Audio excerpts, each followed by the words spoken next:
बिस्मिल्लाहिर्रहमानिर्रहीम। Hello, welcome back to my channel chemistry zone. आज हम एक नया टॉपिक पढ़ रहे हैं, एक नई वीडियो के साथ आए हैं जो कि है ई ओवर एम रेशो। हमारे पास जो है charge to mass ratio of electron. हमने पिछला ये पढ़ा था कि हमारे पास जो था जे थॉमसन ने एक एक्सपेरिमेंट किया था, कैथोड रे एक्सपेरिमेंट, जिसमें उसने इलेक्ट्रॉन की डिस्कवरी की थी, या हम ये भी कह सकते हैं कि जो पार्टिकल्स वहाँ से उससे डिस्कवर हुए थे उनका नाम उसने इलेक्ट्रॉन्स रखा था। तो वीडियो को एंड तक देखें कि हमारे पास ये सबसे मेन टॉपिक है, क्योंकि इसमें हमारे पास थोड़ी सी कैलकुलेशन है जिसकी वजह से ई ओवर एम या चार्ज टू मास रेशो हमने इलेक्ट्रॉन की फाइंड की। फिर इसके बाद हमारे पास चार्ज का आएगा कि हमारे पास इलेक्ट्रॉन पे चार्ज कैसे आता है। तो ये बहुत ही ज़रूरी चीज़ है क्योंकि इनकी वैल्यूज़ होते हैं, आप लोग न्यूमेरिकल्स में ये पुट करेंगे और ये बहुत ही बेसिक चीज़ है जो आगे हमारे पास हर स्टैंडर्ड पे यूज़ हो रही है। तो ये आपको आना लाजमी है क्योंकि ये बेसिक ऑफ केमिस्ट्री है। ठीक है जी, तो वीडियो को एंड तक देखिएगा, चैनल को सब्सक्राइब करें, और अगर कोई भी वीडियो के एंड में कोई भी आपको डाउट होता है तो फ़ौरन कमेंट करें। ठीक है जी, चलें जी स्टार्ट करते हैं। हमारे पास वो कहते हैं e over m ratio of electrons, means के चार्ज ई यहाँ चार्ज को कहा है और एम हमारे पास मास को कहा है, उसकी हमने रेशो निकालनी है। किस चीज़ की? आप ई ओवर एम रेशो हर चीज़ की, हर पार्टिकल की निकाल सकते हैं, लाइक इलेक्ट्रॉन, प्रोटॉन। तो यहाँ पे हम किस चीज़ की निकाल रहे हैं? यहाँ पे हम इलेक्ट्रॉन की निकाल रहे हैं। ठीक है जी, तो वो कहते हैं कि the ratio of charge to mass for an electron was measured by J Thomson 1897 में। उसने जो मैंने बताया आपको कि उसने एक्सपेरिमेंट कैथोड रे का किया था, उसी की हेल्प से हम लोग क्या चीज़ फाइंड कर रहे हैं? E over m ratio find कर रहे हैं। ठीक है जी, तो आप लोगों ने सिर्फ वही चीज़ जो है उसी का डायग्राम आपने अपने माइंड में रखना है, जिसकी वजह से हम क्या करेंगे कि ये चीज़ फाइंड करें। बहुत ही सिंपल है, बहुत ही सिंपल है, इसमें कोई ऐसी चीज़ नहीं है जो आपको समझने में जो है मुश्किल हो। चलिए जी देखें, आप अगर डायग्राम की तरफ देखते हैं, मैं पहले आपको डायग्राम बता देती हूँ। सिर्फ 3 पॉइंट आपने यहाँ डायग्राम में याद रखने हैं, और आपकी ई ओवर एम जो है वो रेशो क्या होगी कि निकल आएगी, आप लोग उसे सॉल्व कर सकते हैं। ठीक है जी, चलें जी स्टार्ट करते हैं कि हमारे पास डायग्राम अगर हम पीछे देखते हैं, पीछे वाले वीडियो में, या पीछे हम जे थॉमसन का कैथोड रे एक्सपेरिमेंट देखते हैं, उसमें क्या था कि हमारे पास कैथोड था, एनोड था। ठीक है, वहाँ मैंने सिंपल डायग्राम बनाया था, यहाँ मैंने हर चीज़ साथ में लेबल करके लिखी है ताकि आपको लेबलिंग में भी मसला हो ना। जैसे कैथोड था नेगेटिव, जिससे हम कैथोड रेज निकाल रहे थे। ठीक है, और हमारे पास एक एनोड था। ठीक है, अब मैंने एनोड ये बनाया है और ये कैथोड बनाया जिस पे नेगेटिव लिखा है, और ये हमारे पास क्या है? ये एनोड है। मैंने इन्हें हाई वोल्टेज टर्मिनल बैटरी के साथ लगाया था, ये बात याद है पीछे आप लोगों को। अब ये कैथोड रे यहाँ से हमारे पास एक डिस्चार्ज ग्लास ट्यूब में ये सारा प्रोसेस हो रहा है। ये जितनी भी है ग्लास डिस्चार्ज ट्यूब है, जिसमें हमारे पास पंप भी लगा हुआ था। आप लोग कहीं पे भी यहाँ पे पंप लगा सकते हैं, इनलेट आउटलेट का। जैसे मैंने, हमारे पास ये क्या है कि ये पंप लग गया, तो हमारे पास ये स्ट्रेट आती थी और यहाँ पे फ्लोरोसेंस का प्रोसेस होता था। यहाँ स्क्रीन पे हमारे पास तो ये चमक एक स्पॉट छोड़ के जाता था, तो कैथोड रे। ठीक है, इसमें हमारे पास ये पता चल गया था कि अच्छा ये मास है, कोई पार्टिकल्स हैं जिन्हें इलेक्ट्रॉन का था। अब उसका मतलब या उसका मकसद ये था कि उसने ई ओवर एम रेशो इसी पार्टिकल से इसी इलेक्ट्रॉन की निकालनी थी। थोड़ी सी चेंज लाई इसमें। थोड़ी सी चेंज क्या लाई मैंने कि सारा डायग्राम मैंने वहीं बनाया, सिर्फ मैंने यहाँ पे जो चेंज किया है वो मैंने यहाँ पे एक क्या बना दिया, इलेक्ट्रोस्टैटिक प्लेट्स बना दिया इलेक्ट्रिक करंट के लिए, ये नेगेटिव ये पॉजिटिव। ठीक है, यहाँ तक ये बीम ऑफ जो वो कैथोड रे जा रहा था। अब उसके ऊपर और नीचे मैंने जो है इलेक्ट्रोस्टैटिक प्लेट्स लगा दिए हैं, या इलेक्ट्रिक करंट भी आप लोग कह सकते हैं। ठीक है, तो मैंने यहाँ पे ये लगा दिया जिसके दरमियान से हमारे पास कैथोड रे जो है वो गुजर रही है, या इलेक्ट्रॉन्स गुजर रहे हैं। ठीक है, अब इसके अलावा मैंने इस पर ये चीज़ हो गई इलेक्ट्रिक फील्ड के लिए कि मैंने इस पर इलेक्ट्रिक फील्ड अप्लाई कर दी। अब मैंने क्या किया कि मैंने दूसरा काम किया कि मैंने यहाँ से ये नॉर्थ पोल करने, साउथ पोल करने, हमारे पास, या आप सिंपल में ये कहें कि ये मैग्नेटिक फोर्स मैंने सर्कल में अप्लाई कर दी है, ठीक है।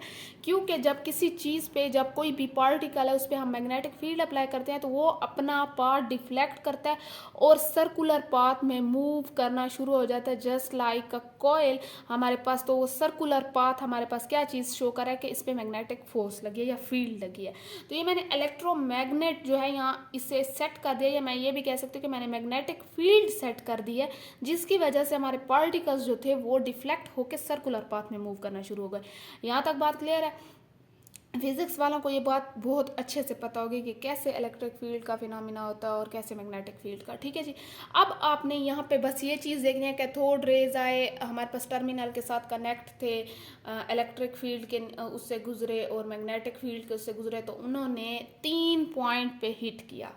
कब कब हिट किया, बस इसी 3 पॉइंट को आपने याद रखना है, जिसकी वजह से आपने पूरा ये प्रोसेस जो है क्या करना है कि एक्सप्लेन करना है। मेरी एक बात समझने की ये कोशिश करें कि जब मैंने पिछली वीडियो में ये कहा था कि हमारे पास जब जे थॉमसन ने किया था तो उसने बगैर इलेक्ट्रिक और मैग्नेटिक फील्ड अप्लाई किए, जब उसने कैथोड रेज को हिट करना चाहा तो वो बिल्कुल स्ट्रेट लाइन में, क्या कहाँ पे हिट किया था, बिल्कुल स्ट्रेट लाइन में एक्स पे हिट किया था, जब हमारे पास कोई फील्ड नहीं थी, ठीक है। यहाँ तक बात क्लियर है। ये एक बात माइंड में आप लोग रख लें कि हमारे पास कोई फील्ड नहीं है, ना इलेक्ट्रिक है अप्लाई हो रही है, ना हमारे पास मैग्नेटिक अप्लाई हो रही है, तो मेरे पास बिल्कुल स्ट्रेट जाएगा, ठीक है। अब मैंने क्या किया कि मैंने इन पे पहले इलेक्ट्रिक करंट जो है वो अप्लाई किया, या मैंने इलेक्ट्रिक फील्ड अप्लाई की, तो मेरे पास जो कैथोड रे के जो पार्टिकल्स थे, इलेक्ट्रॉन्स थे, उन्होंने क्या किया कि उन्होंने डिफ्लेक्शन शो की और हमारे पास कहाँ पे, जेड स्पॉट पे हिट किया। जेड स्पॉट पे क्यों किया कि आप लोग ये देखिए कि हमारे पास ये क्या था, ये पॉजिटिव थी प्लेट, और ये है मेरे पास जो थी इलेक्ट्रोस्टैटिक फील्ड, ये नेगेटिव थी, ये वाली। तो आपको पता है कि हमारे पास जो है नेगेटिव किस तरफ डिफ्लेक्ट करेगा, ऑटोमेटिकली पॉजिटिव की तरफ करेगा। तो ऑटोमेटिकली मेरे पास यहाँ जेड पे क्या हुआ कि वो डिफ्लेक्ट कर गए, ठीक है। मेरे पास ये किस चीज़ की वजह से हुआ, मैंने आगे ये चीज़ लिख भी दी है कि मेरे पास ये अप्लाइंग इलेक्ट्रिक फील्ड की वजह से हुआ है। यहाँ तक बात क्लियर है। अब आपने एक और बात समझनी है कि मेरे पास जब ये इलेक्ट्रिक फील्ड का था, अब मैंने मैग्नेटिक फील्ड अगर अप्लाई की, तो मैग्नेटिक फील्ड अप्लाई करने की वजह से मेरे पास जो है इलेक्ट्रॉन्स ने कहाँ हिट किया, वाई स्पॉट पे किया, मीन्स के फ्लोरोसेंस का प्रोसेस इस स्पॉट पे हुआ। अब ये चीज़ समझें कि मेरे पास यहाँ ऐसा क्यों हुआ। यहाँ इसलिए हुआ कि हमारे पास, आप लोग ये देखें कि अगर ये पॉजिटिव यहाँ पे था तो मेरे पास यहाँ इलेक्ट्रॉन नेगेटिव थे, तो मेरे पास यहाँ हिट हुआ। जब मेरे पास मैग्नेटिक फोर्स या मैग्नेटिक फील्ड की बात आएगी तो मेरे पास ऑटोमेटिकली क्या होगा कि नीचे डिफ्लेक्ट होगा, नीचे डिफ्लेक्ट हो गया। अच्छा, एक चीज़ ये भी थी हमारे पास कि आपने फील्ड जो लगानी है वो 90 के एंगल पे लगेगी और हमारे पास साइन 90 आएगा। मैंने यहाँ इतनी डिटेल नहीं दी वीडियो में, ये फिज़िक्स वालों को ये चीज़ बहुत अच्छे से पता होगी कि मैं यहाँ जो फील्ड अप्लाई कर रही हूँ वो परपेंडिकुलर है। तो मेरे पास क्या होगा, ये जो मैग्नेटिक फील्ड है तो साइन अगर 90 करें तो मेरे पास वैसे भी 1 आ जाएगा, ठीक है। ये थोड़ी सी आपको बताने की थी, अगर वैसे भी आप उसे सॉल्व करें तो आपके पास लास्ट में 1 ही आता है, ठीक है। तो मेरे पास ये वाई पे क्या हुआ कि हिट कर गया, तो ये मेरे पास मैग्नेटिक फील्ड अप्लाई करने की वजह से वाई पे हिट कर गया। अब एक चीज़ समझें, आपको मैंने ये कहा कि जब आपने क्या करना है कि फील्ड कोई भी अप्लाई नहीं करनी तब एक्स पे होगा, मैंने ऐसी बात की है ना, पिछली वीडियो में भी ऐसी ही बात की थी। लेकिन मैं यहाँ एक और चीज़ भी आपको बता दूं कि जब आप both electric and magnetic field को इकट्ठा अप्लाई करेंगे तो मेरे पास तब भी स्ट्रेट पे आएगा। अब स्ट्रेट एक्स पे आने की वजह इलेक्ट्रॉन्स की ये है कि हमारे पास इलेक्ट्रिक और मैग्नेटिक जो फील्ड थी, फोर्स थी, उसने काउंटर बैलेंस कर लिया एक दूसरे को, मीन्स के एक दूसरे का इफेक्ट क्या कर दिया, कैंसिल कर दिया। कैंसिल करने की वजह से हमारे पास क्या होगा कि इलेक्ट्रॉन्स पे कोई इफेक्ट नहीं लगेगा और वो फिर वहीं क्या है कि स्ट्रेट लाइन में जाएंगे। तो मेरे पास ये 3 चीज़ें आप लोग के लिए थी जो मैंने आपको बताई। इसी चीज़ पे ये सारी चीज़ें जो है हमारे पास क्या हो रही हैं, एक्सप्लेन हो रही हैं, या आपने ये पूरा प्रोसेस इस चीज़ पे एक्सप्लेन करना है कि हमारे पास बस इलेक्ट्रिक फील्ड का अप्लाई होगी और डिफ्लेक्ट होगा, मैग्नेटिक फील्ड का अप्लाई होगी और डिफ्लेक्ट होगा। जब बोथ होंगी तो वो एक दूसरे के इफेक्ट को कैंसिल करेंगी, फिर भी स्ट्रेट में जाएंगी, ठीक है। अब देखिए एक्सप्लेनेशन की तरफ चलते हैं। मैं आपको साथ में एक्सप्लेनेशन भी बताती जाऊँ कि वो कहते हैं electron produce a bright luminous spot on x. वो कहते हैं जब मेरे पास, वैसे बात की गई जे थॉमसन ने जब एक्सपेरिमेंट किया, फिलहाल इस चीज़ को, ये इलेक्ट्रिक और इसको छोड़ दें, तो उसका ये था कि यहाँ पे पे ल्यूमिनस मीन्स के ब्राइट एक स्पॉट जो वो जैसे हिट करते थे एक रोशनी चमकती थी और वहाँ पे वो दाग छोड़ देते थे कि हाँ यहाँ पे आके इलेक्ट्रॉन ने हिट किया। तो वो कहते हैं कि वो एक्स पे आ रहे थे स्ट्रेट, क्योंकि तब कोई भी फील्ड अप्लाई नहीं हुई थी। ठीक है, on fluorescent screen magnetic field is applied first. अगर उन्होंने पहले मैग्नेटिक फील्ड कहते हैं अप्लाई की तो उनका हमारे पास क्या हुआ कि वाई पे डिफ्लेक्ट होना शुरू हो गया। ठीक है, magnetic field is first and cause electron to deflected in circular path while spot is shifted to Y. अब एक्स हमारे पास जब मैग्नेटिक फील्ड हुई कहाँ पे शिफ्ट हो गया, वाई पे शिफ्ट हो गया। वाई पे शिफ्ट होने की ये वजह थी कि हमारे पास मैग्नेटिक फील्ड ने उसे मजबूर कर दिया कि वो सर्कुलर पाथ में मूव करें। यहाँ तक बात क्लियर है। अब हमारे पास आप लोग देखते हैं कि ये तो मैंने मैग्नेटिक फील्ड की बात कर दी। आप ये ऊपर लिख भी सकते हैं कि अप्लाइंग मैग्नेटिक फील्ड, फिर नीचे ये लिखें कि हमारे पास मैग्नेटिक फील्ड अप्लाई करने की वजह से ये चीज़ें हुई हैं। यहाँ तक बात क्लियर है। अब देखिए कि हमारे पास क्या है कि वो कहते हैं, अब यहाँ ऊपर आप हेडिंग दे सकते हैं when electric field is applied. मैंने यहाँ हेडिंग नहीं दी लेकिन आप लोग दे सकते हैं, बहुत ही अच्छा इंप्रेशन आएगा अगर आप लोग ये हेडिंग के साथ लिखेंगे। वो कहते हैं when electric field is applied on electron show deflection toward Z spot it is deflected by positive anode. अब वही बात है कि हमारे पास ये क्या था कि एक्स से जेड की तरफ हुआ, क्योंकि पॉजिटिव एनोड की वजह से हुआ हमारे पास। तो ये क्या चीज़ हुई कि ये डिफ्लेक्शन इसने यहाँ शो कर दी। यहाँ तक बात क्लियर है। अच्छा, आपने ना पहले तो ये लिखना है कि अगर आप लोग ये हेडिंग देना चाहते हैं कि without any field, without applying any field, तो आप लोग ये लिखेंगे कि हमारे पास जब कोई भी फील्ड अप्लाई नहीं करते तो एक्स पे ही हिट होता है। ठीक है ना, जैसे मैंने आपको बताया। अब आपने जो थर्ड मेन चीज़ है वो ये लिखनी है कि हमारे पास अगर मैंने both electric and magnetic field is applied the electron hit the spot of Y. अब ये देखिए कि मेरे पास ये वाई पे इसने क्या किया कि जब मैंने बोथ अप्लाई किए हैं मैग्नेटिक और मैंने क्या चीज़ इलेक्ट्रिक, तो मेरे पास काउंटर बैलेंस मीन्स के एक दूसरे को इफेक्ट को ख़त्म कर दिया और फिर भी स्ट्रेट पे आके लग गए। Both field cancel each other effect, इन्होंने एक दूसरे का इफेक्ट क्या कर दिया, कैंसिल कर दिया। यहाँ तक बात क्लियर है।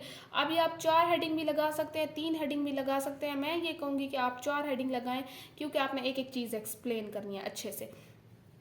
ये आपके लिए ये जो जैसे मैंने ये हेडिंग वगैरह दे दी हैं, ये चीज़ें साथ में मैंने वो कर दी। आप ऐसे करें, आपके कभी भी नंबर नहीं कटेंगे, ये लेबलिंग वगैरह। ठीक है, अब आते हैं बहुत इंपॉर्टेंट चीज़ पे, जो पूरी ये थ्योरी वगैरह के बाद एक मैथमेटिकल इसका एक्सप्रेशन है जो बहुत ही ज़्यादा ज़रूरी है।